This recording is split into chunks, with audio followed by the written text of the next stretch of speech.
Tree planting, and tree planting. A visit to the Haritun caves and the brave Jews who captured Adolf Eichmann. You're watching Israeli Salad.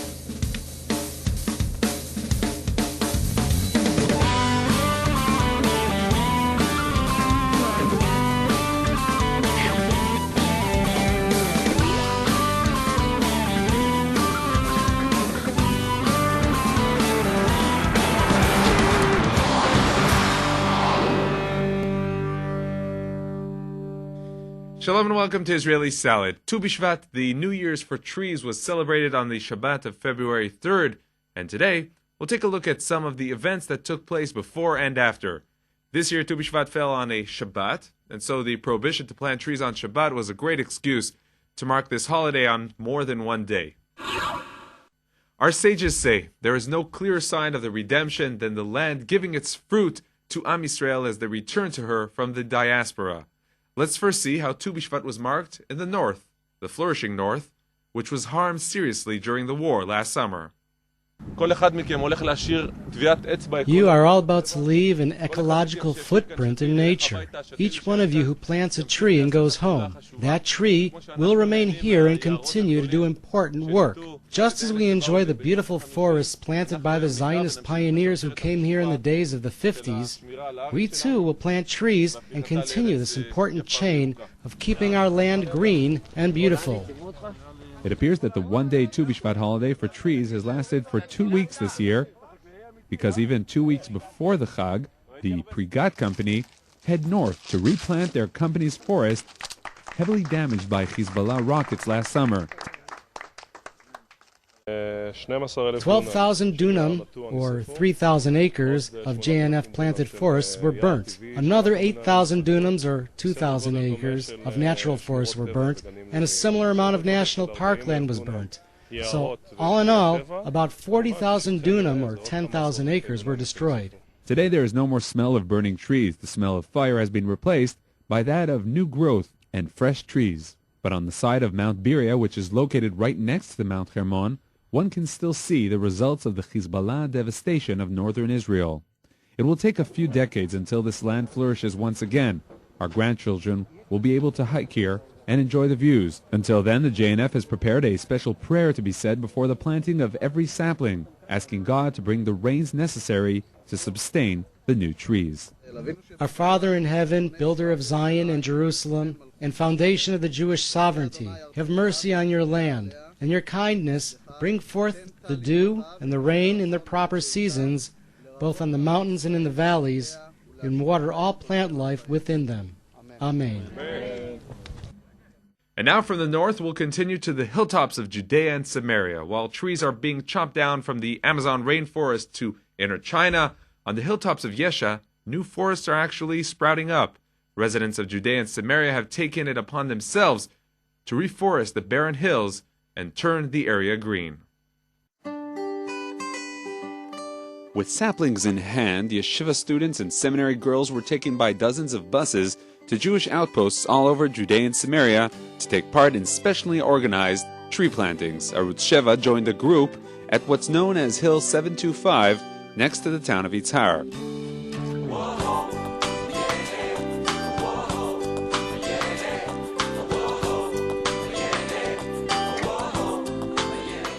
Before planting the trees, the organizers photographed the area so that the Arabs and the Israeli left cannot claim a few years later that the trees are Arab-owned for several generations. In the new forest next to Yitzhar, INN reporter Kobi Sela even planted a carob tree in the name of Arutz Sheva viewers. אנחנו רוצים להתחיל בעצם אחרי הסיפור של הפינויים שהיו פה, שני הפינויים שהיו פה, אז Our response to the government expulsions of Jews from this area is to develop and expand the area and continuously improve the quality of life. The olive trees that are here already were planted illegally by Arabs in order to appropriate government lands. ועל מנת שהערבים לא ימשיכו ויגיעו וימסקו פה את העצים, The only way to stop the Arabs from stealing more land is to plant our own trees, usually other than olive trees, to show a Jewish presence here and to help make the area more green with foliage. מעל כל הערים המדרונות הערים האלה שהם מכוסים רק בזיתים. Tu B'Shvat is a holiday when we plant trees. The whole year one can plant. The whole year it's important to redeem the land of Israel and to settle it. Does the fact that this is taking place exactly once a year since the IDF destruction of Amona have symbolic importance? Of course.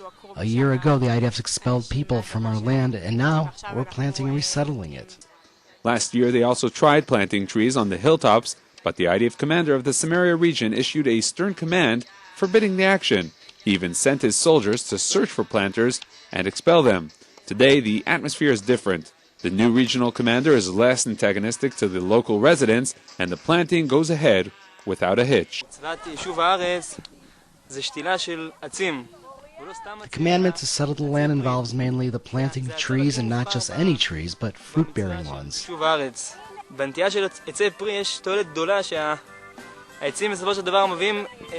This is the best way to fulfill the commandment. The advantage is that they give real fruits, and it's known how much holiness and purity the fruits of the land of Israel can give a person.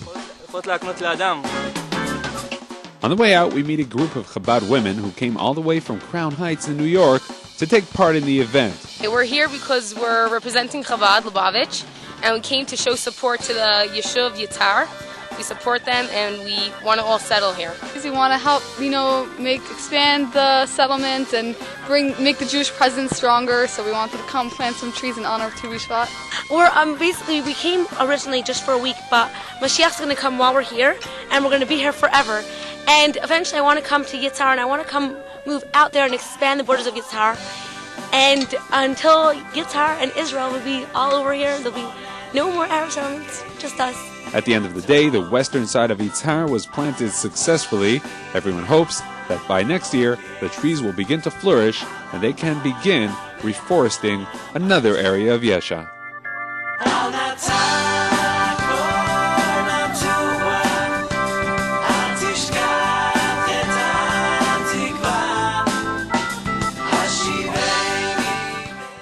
The song in the background was Al Kol Ele by the Beyond Eden Band. They sing Naomi Shemer's words, Al na ta'akor natua, please don't uproot what has been planted. In Amos chapter 9, God says, and I will plant them upon their land, and they shall no more be plucked up out of their land which I have given them. On the festival of planting, we cannot forget those who were uprooted. We joined the Gush Katif evacuees as they planted trees in the closest area near what was once their home.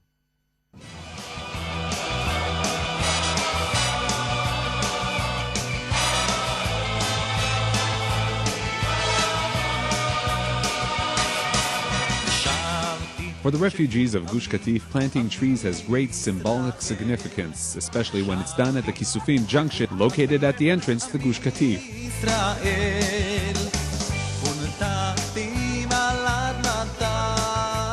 In spite of all their suffering, they continue to build their future. The memories of the past, instead of trying to forget, they actually try to remember, to give them strength and bolster their faith that they will one day return.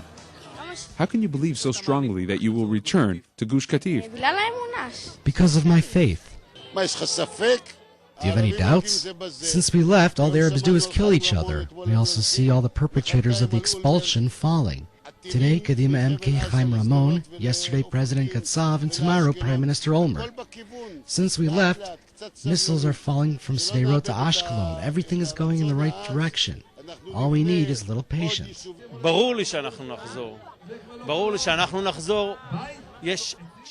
It's clear to me that we will return. When something is real, you return to it. God willing, it'll be tomorrow or in a couple of days. It's possible that it'll take a year or two or even more, but it's clear that in the end, we will return. Nataf Ayubi from the town of Kfar Darom lost her father in an Arab terror attack 12 years ago. Her longing to return to Gush Katif and for her father come together.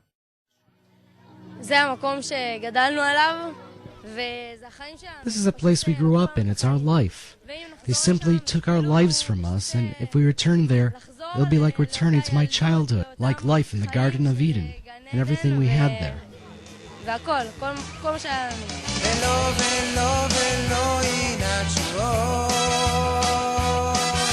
Elohim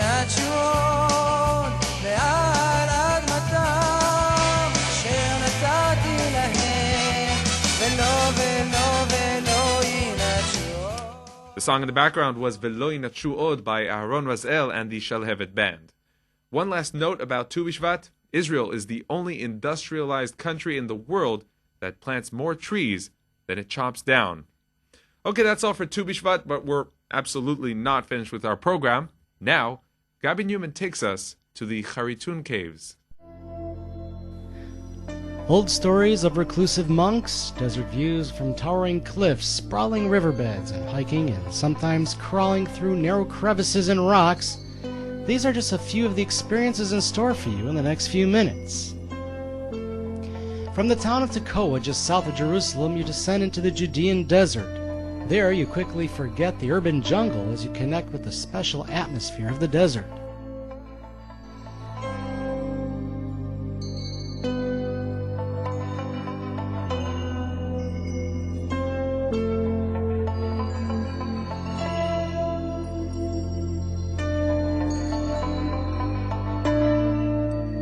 In a small cave, the guide from the Gush Etzion Field School tells us about the monk who once lived in the area. The monk who lived nearby once went looking for a quieter area. But what happened to him on the way? He was attacked by bandits. They locked him in a cave, and then they left him there. He had no idea how to escape or how to survive. After a while, a snake entered the cave.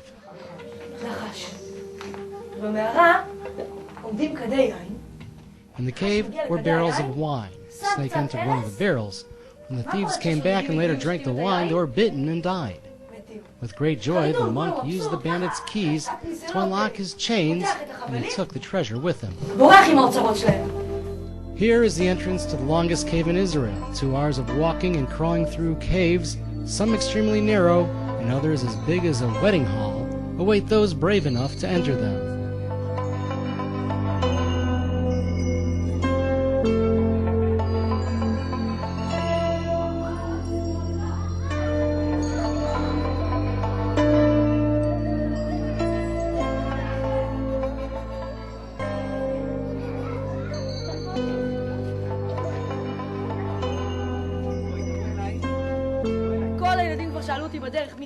Many children have asked me along the way who dug these caves.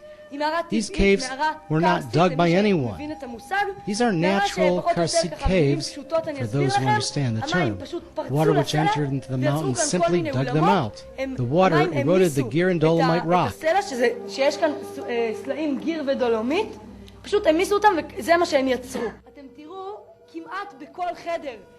In almost every cave you'll find a cap on the top.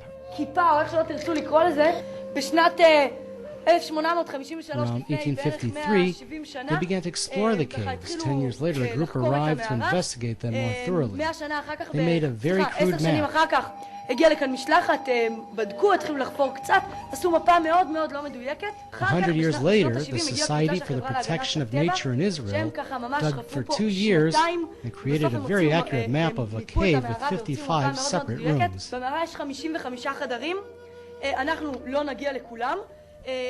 We won't get to see all of them. Its total length is over 4 kilometers and its depth around 400 meters. By all opinions, it's a giant cave. Because of this, I've told the children not to get lost looking for new rooms.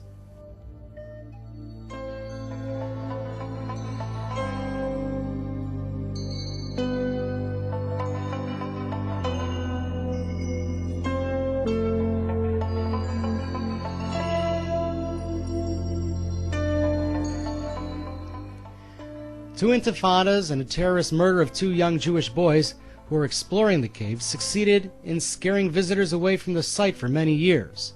The Gush Etzion Field School, using a number of guided tours, has taken upon itself to return visitors to the site. I was here only once when I was 6 years old. Since then, I haven't been back until now. This is a piece of land that's not visited much by tourists. We heard they were starting organized tours of the area, so we came. We saw it on the internet. We were looking for a place to visit, and we saw that there were organized tours here, so we decided that if there was a tour guide, it must be safe, so we came to see, to return. We really love the desert, so this area too we find very beautiful. So we came to visit, but because we feel safe, we came to explore.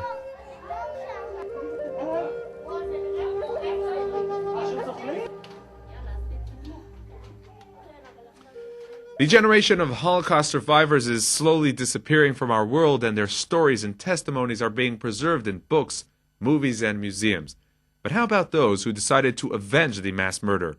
Here is a unique gathering of the brave Jews who captured the murderous Nazi Adolf Eichmann. 47 years after the capture of one of the main perpetrators of the genocide of European Jewry, Adolf Eichmann, the Israeli Masua Institute presented for the first time several objects related to his capture. A cane used by one of the kidnappers, the map of Buenos Aires that was used in the capture, and Eichmann's pen, with which he wrote the letter saying he agrees to be taken to Israel and be interrogated. Participating in the event were 14 people who had personally participated in the operation, as well as current members of the Mossad and the General Security Services. The head of the Israeli Mossad, Avram Shalom, recalls what happened on the day they laid their hands on one of the chief architects of the Nazi Holocaust. It was a fantastic feeling when we reached the conclusion that it was really him. How did you reach that conclusion? He admitted it to us. He said, "I am Eichmann." Yes, after a lot of talking with him, he admitted it. Planned by Tzvi Malki and Sar Harel, the operation to capture Eichmann was launched as a result of intelligence information received by Israel in 1957. In a secret and complicated operation, Eichmann was captured at night near his house in Argentina. He was hidden in a safe house and then he was secretly brought to Israel. I was one of only 3 people on the flight who knew what was going on. We had been briefed personally by Isser Harel, the chief flight officer of El Al, Kabarni Toar, the security chief of El Al, Avi Peleg, and little old me. We planned to fly via Buenos Aires and Dakar, but on the way we stopped in Brazil to refuel, and there we encountered problems. They wouldn't let us continue on with the flight, but the problem was solved by the chief rabbi of the city. Eichmann got on the flight that was supposed to take off immediately, but then the tower suddenly announced it was canceling the flight due to suspicions. We sent our navigator, Shaul, with us here today, to see what was the matter. And we agreed amongst ourselves that if no solution was reached, we would take off without authorization. But he solved the problem, and the flight took off, and the plane just barely managed to make it to Dakar. From there, after refueling, the plane continued on with the same crew to Israel. All the time we were reporting that we were heading for Rome so that if someone wanted to catch the plane, they would go to Rome. And then the plane arrived in Israel. After everyone arrived safely, Yisrael Harel asked the mechanics where there was a telephone. They showed him to a phone in some dingy corner. He immediately called David Ben-Gurion and said only one thing: the monster is in chains. In May of 1960, Voice of Israel Radio broadcast live Prime Minister Ben-Gurion making the dramatic announcement.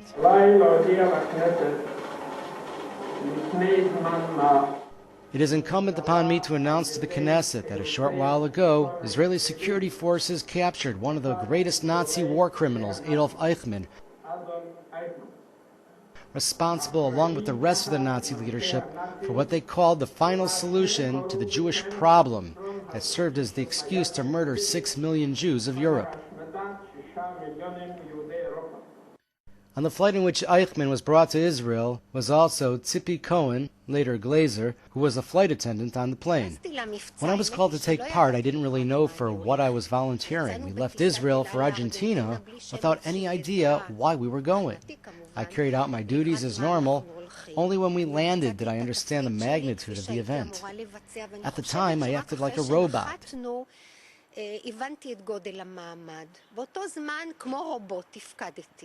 At the beginning, we did not know who had gotten on the plane. Someone got on dressed in an El Al uniform.